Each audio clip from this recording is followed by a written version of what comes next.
everyone, welcome to the JNC Collectibles channel. I'm Shunping here. Today I'm bringing you a deck profile of the past weekend of both remote duel regional that I topped. Well, first of all, I have some shout outs. Shout out to JNC Collectibles, the team, fantastic team, and other sponsor Dragon Inc. and Dueling Guard. Remember to use code JNC5 for 5% off on their products on their website. And besides that, let me hop into the profile a little bit. I played the two remote regional in the past weekend. Saturday was side deck, was about 100 people, 7 rounds. I finished 5-1-1. My loss was to a Runic Stun, which is a bad matchup for me. My draw was a Vanadium because I lost dice roll and I decided to grind game 1, and I eventually lost game 1, so I couldn't really finish the match. And Sunday, it was about 60 people, 6 rounds, and I went undefeated. Throughout the whole weekend, I played pretty much all metas, just like the Trumps, the tier, race, Unchained, Vanadium, Mikanko, Purely, and other things. So let me hop into the specific list. I played Kashtira. Standard Kashtira line. 2 Rice Hearts, 3 Furnier, 3 Unicorn, and then 2 Rice Hearts. These are relatively standard ratio, like Unicorn is a 1-card combo, and it gets better when I pair with other cards. Furnier isn't a 1-card full combo, but it does pair well with a lot of other engine cards in the deck, such as Deosis here. I do play the Hiso package, so my Furnier does do more as a 1-card combo compared to a lot of people only playing, not playing Hiso, and then ended playing only 2 Furnier. And then the other two, like a Rice Heart and Rice Heart, are pretty much like 2 each, are pretty standard. And then the last two, the Scareclaw Cash and Tier Cash, these two just there. I like them. I like to have them. I used to cut it in the past months, but I decided to add them back. They are doing okay. So there was something with me as a person, just usually attracting the garnets in my deck. I kind of feel like I'm a magnet to those. And then when I was not playing this guy, the trap cards, the field spells, always are glued in my hand. So I decided to add him back. And since then, this guy has always been glued in my hand. But this one is way more manageable than these. So I like it. I definitely have won a lot of games because I draw this, funny enough. So that's it. And then I got a lot of planets. The Diablo planet, the Wanted planet, and the Snake Eye planet. They all get to my Kashtira monsters in different ways. So yeah, pretty much it. I guess we'll skip the non-engine first. And I have 3 Seosis, 3 Birth. Yeah, the Birth sometimes bricks, but you kind of have to play the ratio like this. And then these are the planets, and this is the cell rotation. Yeah, it's whatever. 2 Arise Heart effects. They are the reason why Arise Heart is strong. Usually I just turbo Arise Heart out in my Kashtira deck, and then these two usually seal the game. It's kind of sometimes annoying raw drawing this. That's why I pumped the deck to 42 to lower the chance of me seeing these in opening hand, and so far it has been doing pretty well. And then 3 Pods. I think Pod is such a broken card, especially in Kashtira decks, that it's so wrong to just not play 3 while we still can. Like this, we all know this is probably a card that could be easily limited in the incoming ban list. So I'll say 3 is almost a mandatory at the moment. Just play while I can, and yeah. Then the non-engines. I am having an approach of very heavily hand trap and try to prevent things happening. So in my main deck, I have 12. 3 Ash, 3 Valor, 3 Draw, 3 Imperm. These are, in my opinion, the strongest hand traps, at least in the main deck. They do have very good coverage of everything because draw like really covers different things, and Ash honestly is the weakest among these four in my opinion. Like Joel probably is potentially the strongest along with Imperm. I think negates are very very good in the current meta, just because the cash tier mirrors, you really want to stop a Rice Heart. So having multiple negates does do that. And Ash is like you only really using it on Theosis, like, and if you use it early, you kind of like leave Theosis unchecked. So Ash is a little bit weak and awkward sometimes, but it just very well to pair up Ash with any other hand traps, and I think that's at the end I still maxed it out because I just couldn't find any stronger hand trap compared to the third Ash. And there was a time I cut Ash to even 2, but I ended with just pumping it back. Then the last 2 card in my main deck that you see, that's not really standard in new cash tier deck, but it was in old cash tier decks. It's Forbidden Lands. I was testing this card. I was like, this is just remote regional, so let me do something different. So I went with this in my main deck. These 2 could easily be 2 more hand traps. Potential options were Nibiru, like you see in the side, or Mourner, who have more negates because negates in general are stronger in my opinion. But I tried this card. In theory, this is like, first of all, going first, it's a protection against Imperm, which Imperm is nearly in everyone's deck. So there are definitely cases where my hand do struggle against an Imperm, and this one can cover it. And the other implication going second, it's like facing your opponents, like in Kashmir, facing your opponent's Arise Heart set 4. Forbidden Lands give me an opportunity to even play into it because it will effectively trade away one of their back row, one of the Arise Hearts effect, and that can just sometimes make me actually break the board. And another thing is, this deck is overall have a little bit of struggle time against Purely, and because like Ash isn't doing much, and then the negates get covered by the field spell, so this stops the leap, the trap that they want to tag into Noir, which has another implication to it. I was playing Book of Moon in the side before, but Book of Moon is so bad in the current meta because the new cash tier isn't really losing to Book of Moon.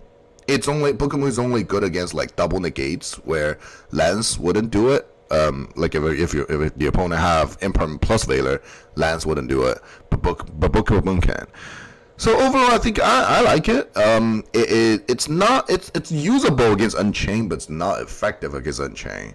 So I'll say we'll just see the meta, and then I'll probably testing different things. So that's pretty much the main deck. It's like a standard cash list, nothing really special. Well, I guess the special thing is I didn't play anything special. Like I didn't play any of the Firewall package. I didn't play any of the Noble Knight, the Richardetto, Durando Isolde package. I think those are a little bit inefficient. Those are things you do after you like kind of resolve set 4. Like you're already in a winning position, so it's a little bit win more. And I prefer to just cut those, save the spaces for more hand traps. And I think 12 sometimes even feel not enough. 14 would be ideal. So who knows? Maybe in like a bigger tournament, I would just play 14 and replace these 2 for more hand traps. That's possible. Then the extra deck.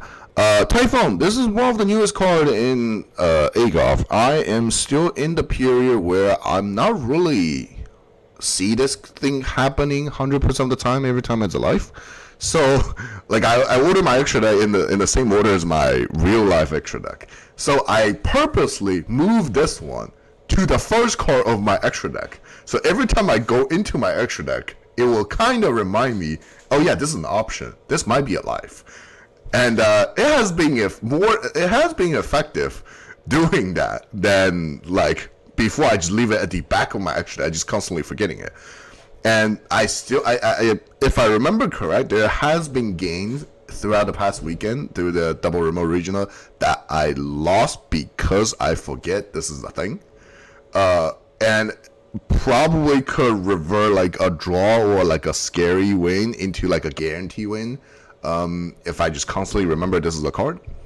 And So yeah, I really like it. I think this is if I have spaces, why not have it kind of thing.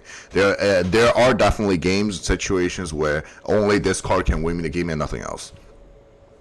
Then 2 SP. This is just standard now. It's 2 copies, like really a standard in all the new cash decks, and yeah, I've also used the first SP to make the second SP to reuse the first effect again in a different turn to keep remove things on the board. Then IP is I wasn't making IP a lot before, but IP has been coming up more often now because I kind of ignored Nib a little bit more and just make IP being greedy in some matchup where IP is really needed. For example, against Purely, I want to have IP and things, so in their turn I have IP into SP for their field spell first, so I can kind of trade things away. Then the Charmers, Far Darker Standard. Lie is because something special in my extra deck, so I'll probably talk about it when I get there. The Hiso, like I mentioned, Hiso was the package of Sunlight and then Almirage. I've seen a lot of people cut these or just not even playing this. I think not playing it will make Fernier itself a bit too weak, because Fernier itself all it can do is just turbo into a Little Knight with nothing else. With Hiso, Fernier itself is like a solid draw too, and Sunlight adding Rice Heart back to hand as a follow up.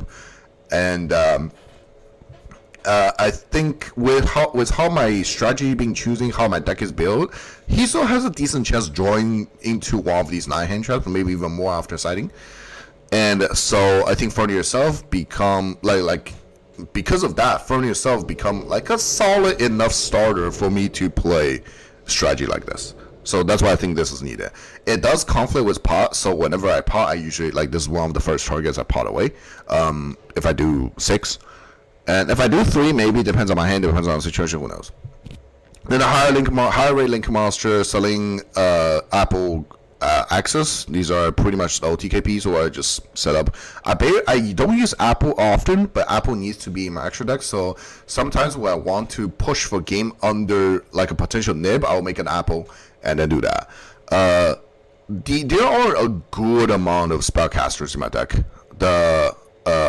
My planet, my Diabellstar planet, my other hand trap like Valor Draw, and even after sighting the shifters, they all spellcasters. So I barely ever have like after it's going into this specific build, I barely ever have no spellcaster available.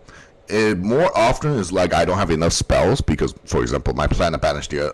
One of the planet get banished, one of the planet go back to the bottom. So I didn't have enough. That could be possible. So yeah, that's it. But it comes up often. I do OTK people a lot with just selling access. And then Sunlight Almirage, like I said, it's more the package of Hiso, just to make sure my Fernier itself is a lot stronger. Linkuriboh, I think like there are a lot of people just not even play Linkuriboh or play both Linkuriboh and Anima. I didn't have space for Anima. Not gonna lie, I do like Anima.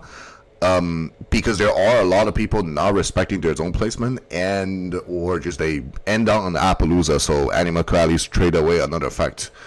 However, if I really don't have spaces, I had to choose either one. I end up still going for Linkuriboh. There are definitely situations where my Linkuriboh can tribute a Fernier in their battle phase and protect an SP being threatened by any attacks. Because SP is only the very few weakness this broken card has is its low attack and easily to be forced out by battle phase. And Linkuriboh sometimes can just cover it very well. And being able to have this dark link 1 require level 1 can turn into Fernier, can like go turn on dark a lot of time for a lot of matchup. And so I think at the end I still prefer Linkuriboh for the blocking attack effect compared to Anima relying on my opponent making mistakes. Also, the bigger reason is I need to save 1 spaces for this Cowboy for time. This deck grinds a lot. Unless it like win dice roll, go instantly go first, auto win with just no interruption. Otherwise, it do grind a lot. Because it also has some pretty solid ability coming back going second. So at the end, I do go into time more often than a lot of other decks I've ever played. So I think this is needed. This is one of the most accessible time card out of all the possible choices that's also played the least amount of spaces in both main, extra, or side.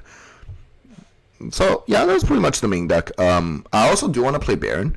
Like I said, Furnier itself is good because of he's so existing. There are situations that I imagine that I could just draw Diabell itself with nothing else but only hand traps.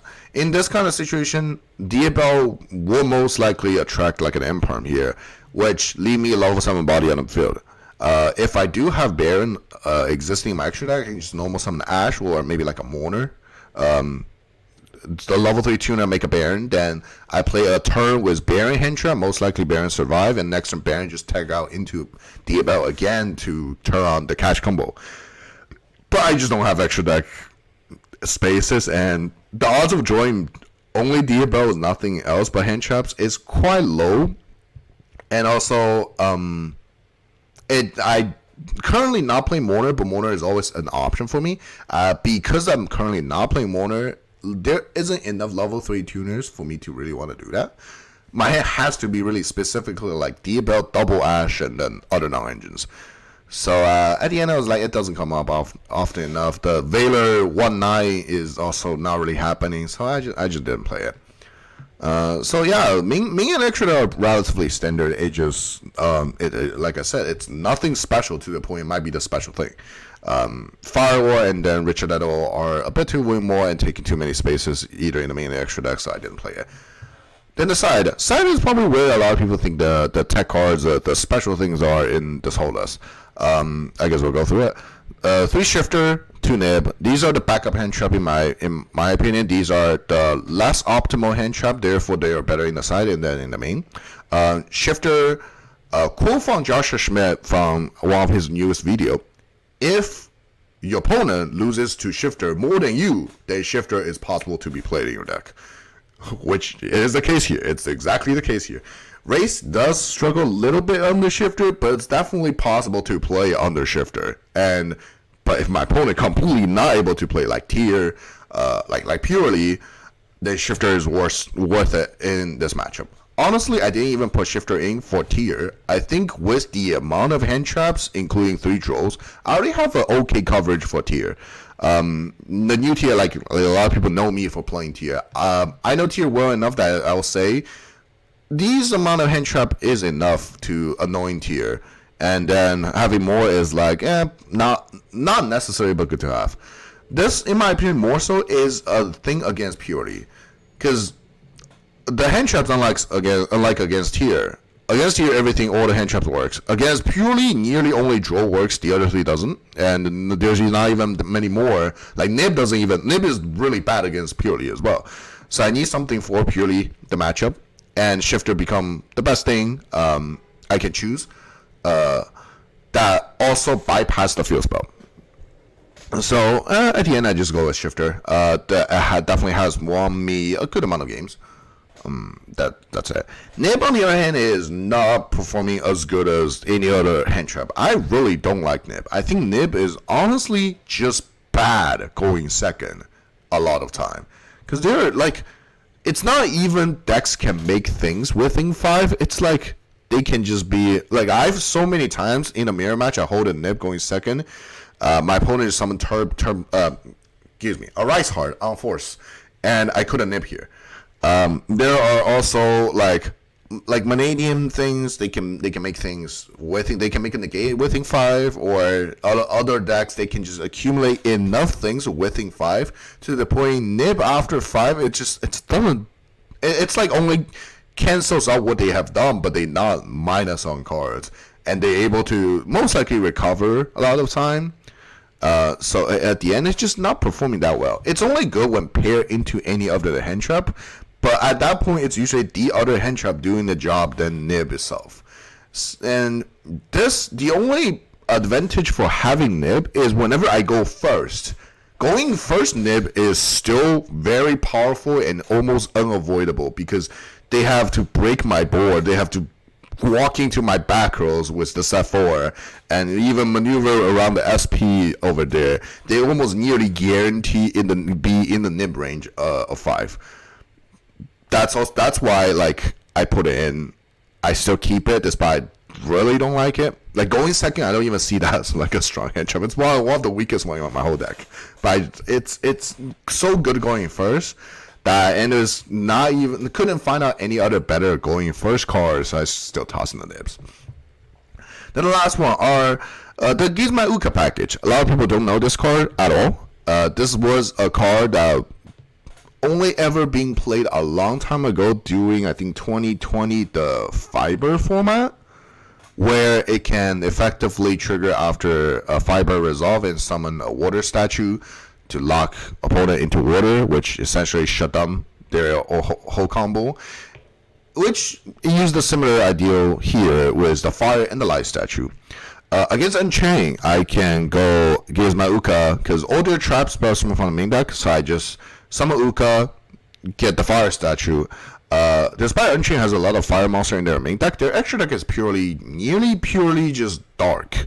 So it will pretty much lock them out in like making any of the combos unless they have the very few outs to do it. But then it's like it annoys them enough that I think it's worth. The light statue is for purity. Yes, because all the purity spells summon from the main deck as well. So whenever they get to a light, get to a purely, I can just go Uka some light statue.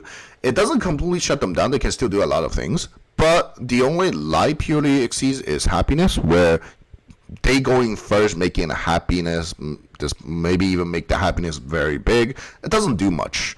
Happiness is nearly a blank without a battle phase. It obviously could be covered by a lot of their things, but at the end it's like it's. I mean, I have so many, right? So I'm expected to draw like a pair of something, and this just like work can like combine this with any other thing. It can just pretty much seal the game. And funny enough, this is also funny enough. All the new catch tier monsters, they are all targets for this. They are all surprisingly monsters with same attack and defense. That fits the requirement to be special summon of its effect. So in mirror match, this become a Scareclaw cache like this guy. So going second, I would just put in the mirror like just these three, and then be like, whenever they do things, I have the Scareclaw cache. I have 3 more Scareclaw cache to special summon in their turn, and there has been other, like technically Valor and Droll are its target as well. Or in case anyone don't know, when it's summoned, a target monster my opponent has and special summon a monster with the same attribute but has the identical attack and defense. And I think during this past weekend, there's once I summoned it. I don't remember it's after I nibbed or they nibbed. I mean, there's like either a nib or a nib token my opponent's field.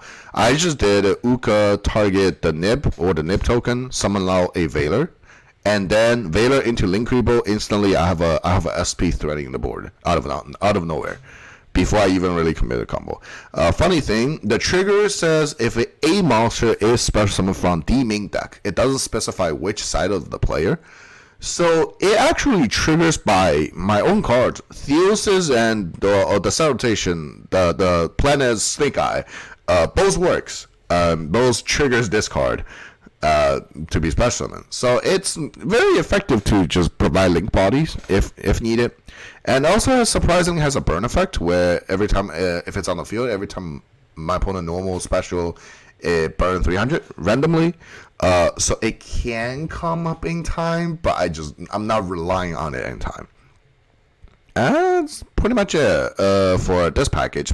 I like the downside of these is they take 5 space in my side deck, and honestly another space in my extra deck, because I need to have a target to turn off the light statue lock anytime I want it.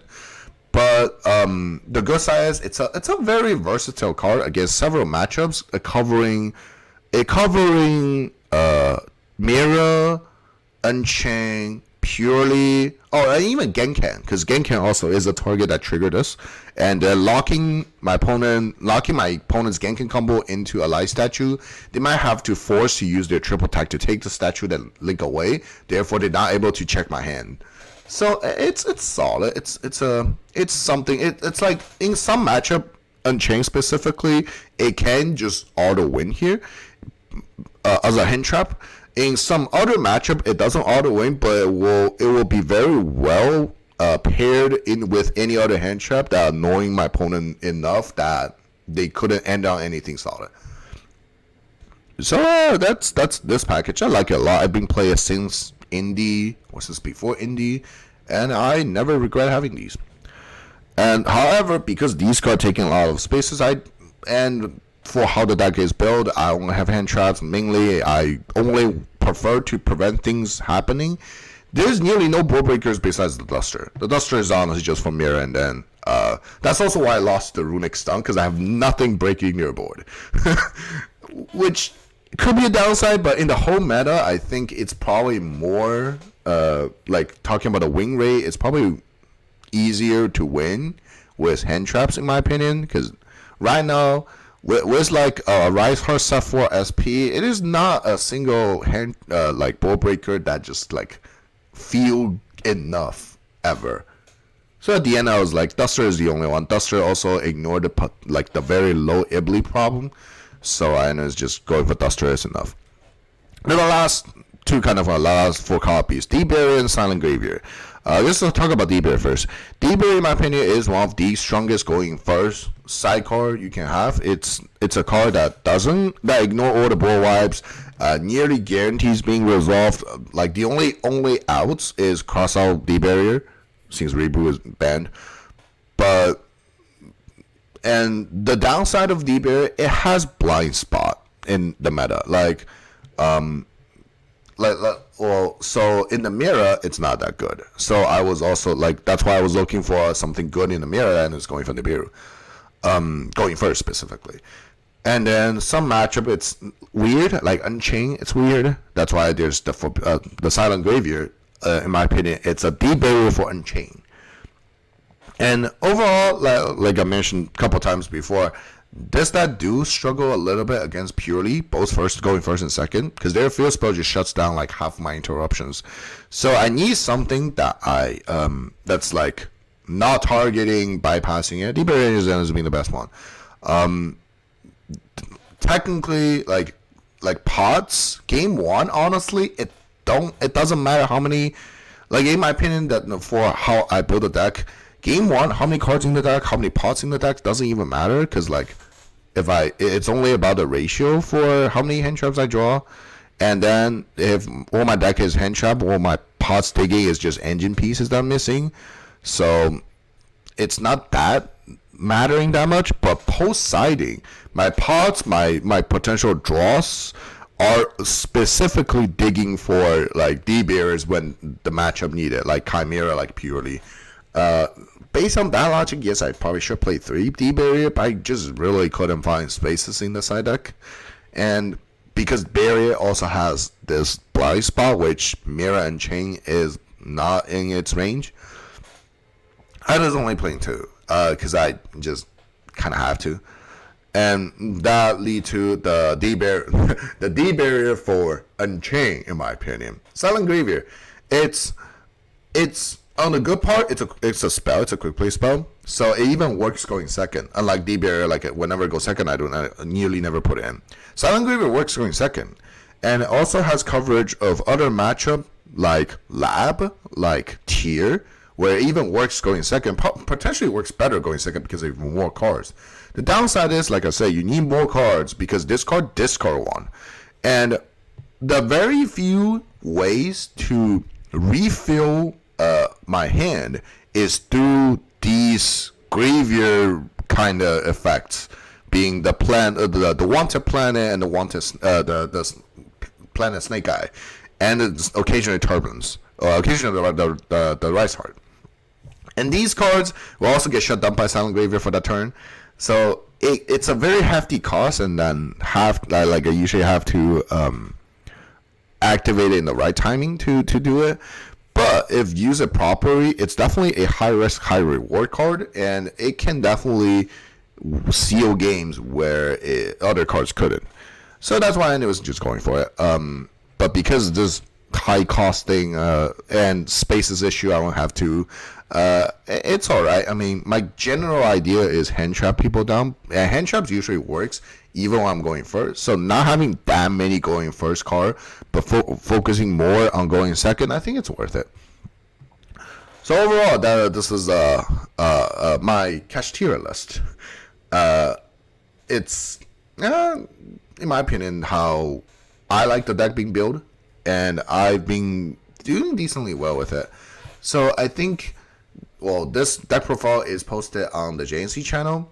I think on my own channel, the Shunping Lab, I will probably posting more discussion video about the new Kashtira in the meta and how my experiences was with Kashtira in the past months with YSS Indy, like another recap of like YSS Indy, YSS Richmond, several like I think also did well in like a PS5 local tournament and then a couple of regionals, and we'll see. So if you like the video, please subscribe to the channel. Then also subscribe to my own channel, Shunping Lab. I will be posting more like meta content there, here and there. And that being said, hope you like this, and I'll see you in the next one. Bye bye.